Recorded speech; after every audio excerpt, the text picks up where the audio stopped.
the etheric. This world, sometimes used interchangeably with the astral world, is the universe that provides the foundation for the material plane. The etheric world is also where the life force, the energy created and used by life forms, resides. Finally, there's the fifth level of reality, the material universe. The operations of magic are rarely aimed at the lower level of reality, but instead, the magician will attempt to alter the higher levels of the universe, knowing that those changes will eventually trickle down to the etheric and material world. It is in this way does the magician alter reality by intention. The mental world, being nothing but concepts and thoughts, are affected by the magician in such a way as to produce predictable results on the lower levels of reality. One could argue that my distinction of mental, astral, etheric worlds is unnecessary or just plain wrong. Some occultists only make reference to three worlds: the divine, the astral, and the material. I'm satisfied as long as you understand the concept of cascading and slowly solidifying energy. But in truth, there's nothing slow about it.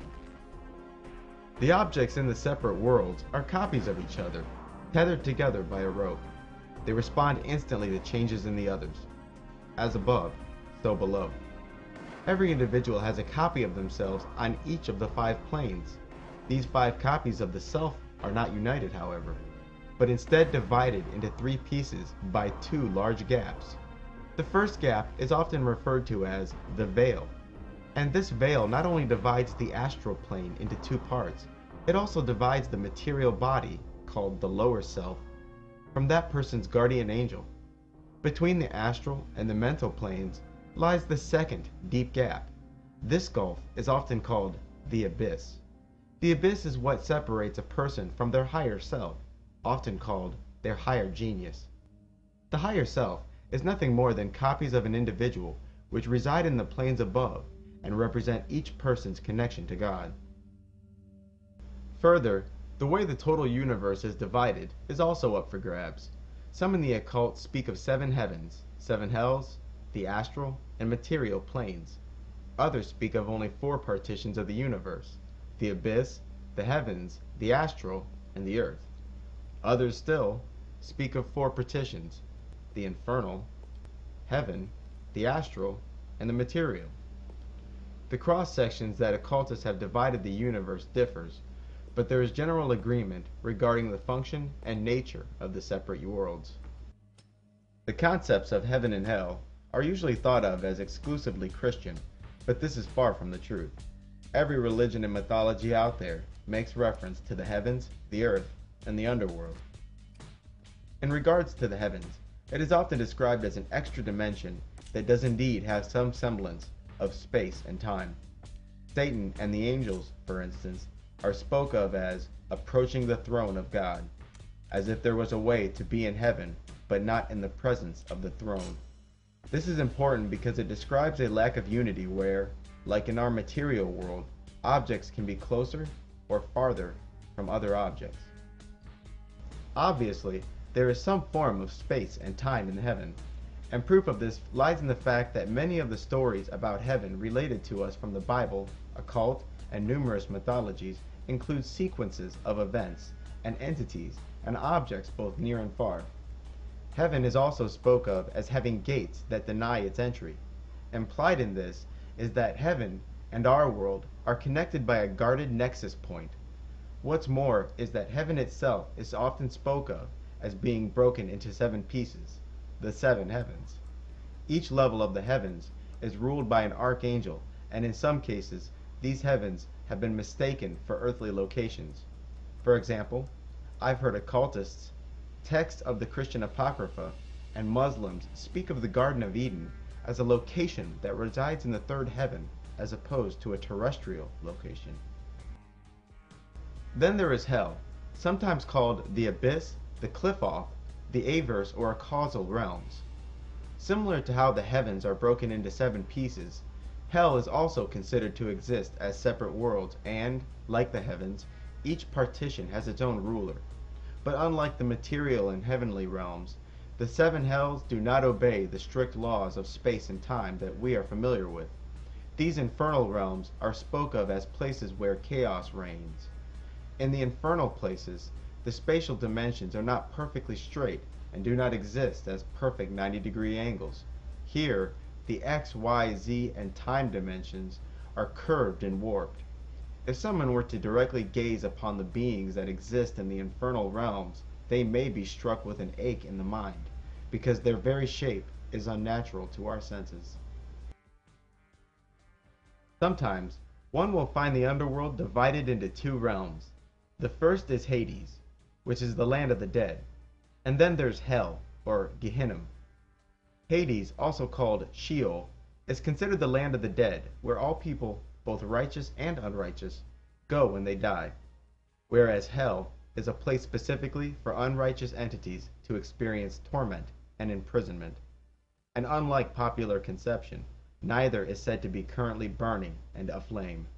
In the Bible, for instance, it is stated that only after all beings are judged, Judgment Day, both Hell and Hades will then be cast into the lake of fire, and all those quote-unquote unsaved will undergo a second death and remain forever tormented in the lake of fire. Currently, however, members of the occult, and the Bible as well, speak of both places as being timeless, limitless, cold, dark, and chaotic.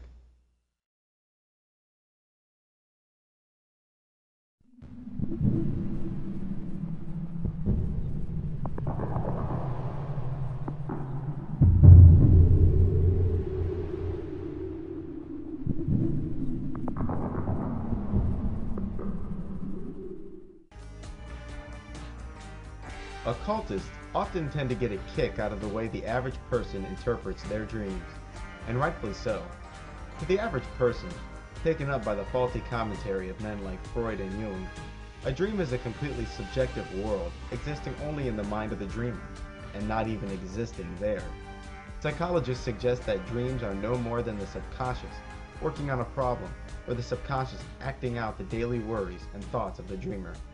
They claim that dreams are a fleeting, non-existent universe created solely by the dreamer, and that all the events and characters contained in the dream are simply projections created by the sleeping individual.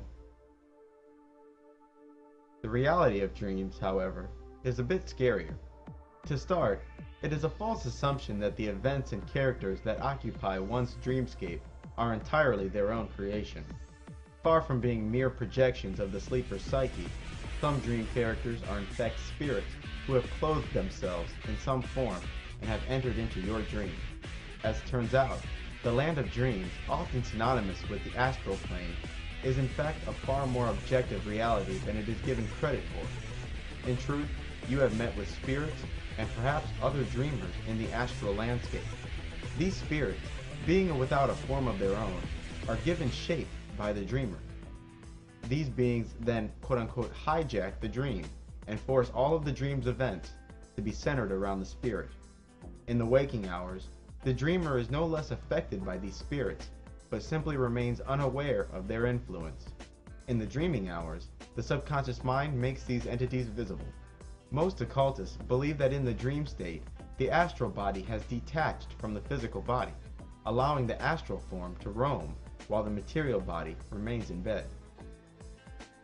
Most people in the dream state do not realize that they're dreaming, but instead accept the reality of their environment. Helplessness is a common feeling amongst dreamers because they feel as though they're acting out a role in someone else's movie. Lucid dreaming is the opposite of this. In a lucid dream, the dreamer is aware of the fact that they are dreaming. Instantly, the sleeper is transformed into a god and can resist the efforts of these outside entities. Once the dreamer becomes aware, these entities are easily routed and can even come to fear the dreamer. These spirits may attempt to terminate the dream prematurely so that the dreamer does not acquire complete awareness. The dream world, or astral plane, is said to respect the rules of space and time to a degree. This is evident by the fact that some dreams seem to last 30 minutes, while in reality, the sleeper was in a dreaming cycle for 5 minutes. Distances between 2 points are also nonlinear in the dream. Concepts of space and time remain,